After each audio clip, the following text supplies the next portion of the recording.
지금이라도 민주당은 비상계엄 선포와 관련된 관련자들에 대한 수사가 다 종료되거나 종료될 예정이기 때문에 이 특검법은 정말 필요 없다. 이건 정말 국민의 혈세를 낭비하는 것이다.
국민의힘은 오늘 계엄특검법을 발의할 예정입니다. 그리고 민주당과 특검안을 놓고 협상에 나설 것입니다.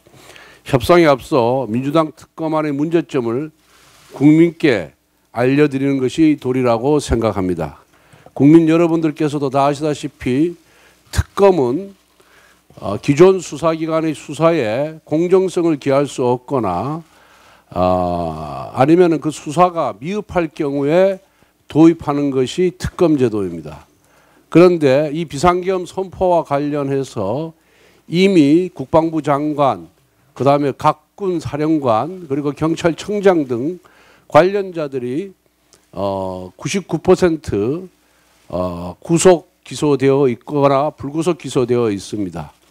또 대통령에 대한 수사도 이미 공수처에서 체포를 해서 언론 보도에 따르면은 오늘이나 내일 구속영장을 청구할 계획이라고 합니다. 그렇게 될 경우에 비상계엄 선포와 관련된 관련자들에 대한 수사는 대부분 완료가 됩니다. 그럼에도 불구하고 그렇기 때문에 사실상 특검을 도입할 이유가 전혀 없습니다. 민주당이 발의한 특검을 도입할 경우 예산만 한 300억 원 가량이 사용됩니다. 이미 검찰, 경찰, 공수처에서 비상계엄 선포 관련자 전원을 수사하거나 이미 기소를 한 마당에 민주당이 왜 소위 말하는 내란 특검법을 발의해서 도입하려고 하는지 이해할 수가 없습니다. 도입하려는 이유는 딱 하나, 이 사건을 계속해서 끌고 가서 자신들에게 유리한 정치 지형을 만들겠다는 그런 당리당략적인 이유 하나밖에 없습니다. 이미 관련자들이 다 수사가 끝났는데 특검을 더해서 뭘 더 수사하겠다는 겁니까? 그래서 사실상 특검은 필요가 없습니다. 하지만 민주당이 그런 위헌적이고 불법적이고 독소조항이 가득한 특검법안을 발의해서 그 절대 다수당의 위력을 이용해서 통과시키겠다고 하기 때문에 우리는 최악을 피하기 위해서 어쩔 수 없이 차악을 선택해서 자체 특검안을 마련한 것입니다. 민주당은 지금이라도 모든 계엄 선포와 관련된 모든 관련자들에 대한 수사가 이미 다 종료됐거나 종료될 예정이기 때문에 이 특검법을 철회하는 것이 맞습니다.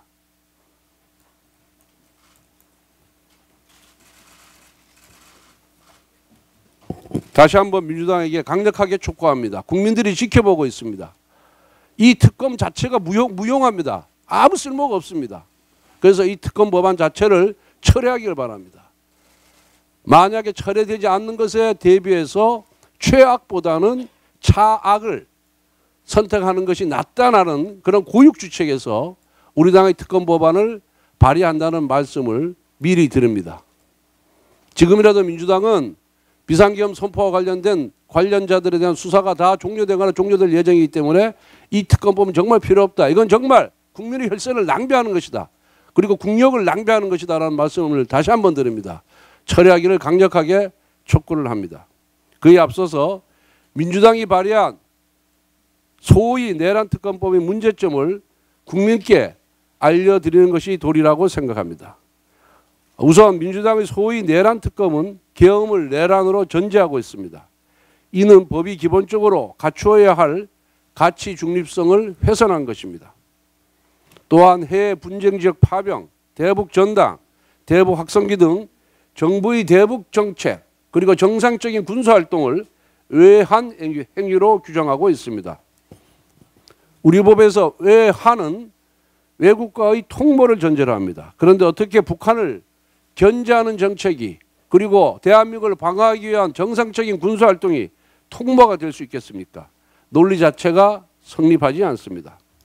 무엇보다 이와 같은 독소조항은 대북 정책을 그리고 정상적인 군사활동을 범죄화시켜서 향후 북한에게 굴종적인 자세를 강제하는 것입니다.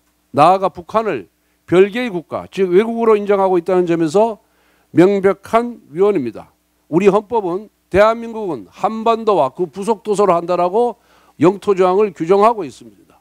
그렇기 때문에 북한은 별개의 국가가 아닌 대한민국의 일부라는 점을 다시 한번 환기시켜 드립니다. 그리고 민주당은 외환을 입에 담을 자격조차 없는 집단입니다. 북한에 800만 달러 현금 불법 송금, 김정은의 비핵화 의지가 있다며 전 세계를 상대로 허위 사실을 유포했고 사드 정식 배치를 고의적으로 지원하는 등 민주당의 대북 정책이야말로 종북 본색 위에 써내려간 외환 유발의 역사이기 때문입니다. 또한 민주당의 특검안은 형사소송법 110조, 111조를 예로 설정하여 군사 및 공무상 기밀까지 압수수색이 가능하도록 만들어놨습니다. 그리고 수사 과정에서 취득한 기밀을 특검이 언론에 브리핑까지 할 수 있습니다. 오직 정략적인 이익을 위해 군사 기밀을 누설할 수 있다는 점에서 민주당의 특검은 매국적입니다.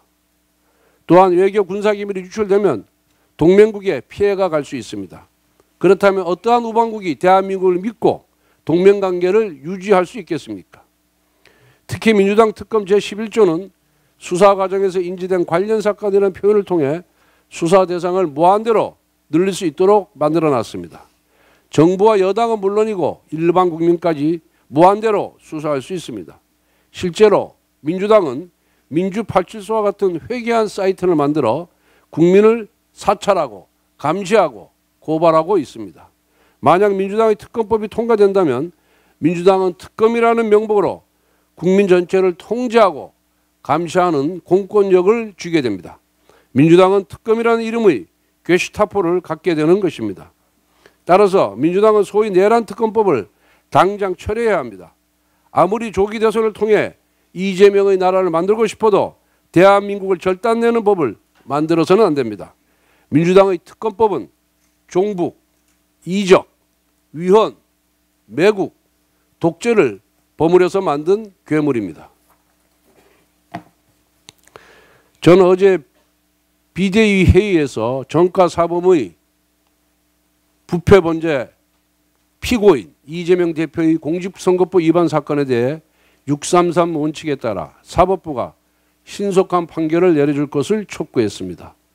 그런데 사법부가 조속한 판결을 내려야 할 이재명 대표의 재판은 공직선거법 위반뿐만 아니라 수두룩합니다. 먼저 배우자 김혜경 씨의 공직선거법 위반 사건은 지난해 11월 24일 1심 유죄 판결이 나왔습니다. 기소된 지 9개월 만에 나온 것이라 이 판결 역시 633 원칙을 위반한 것입니다.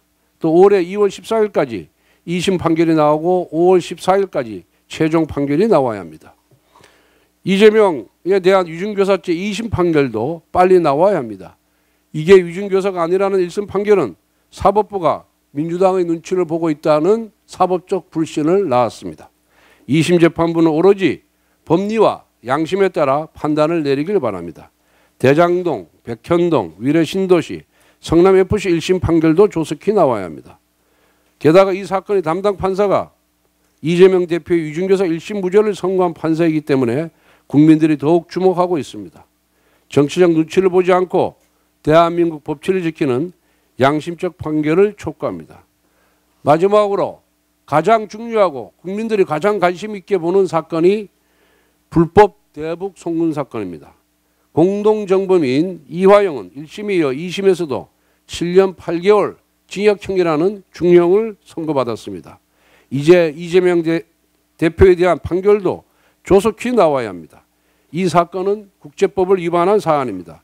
대한민국 제1야당 대표이자 유력한 차기 대선 주자의 대북 제재 위반 여부는 우리 국민뿐만 아니라 국제사회가 지켜보는 중대 사안입니다.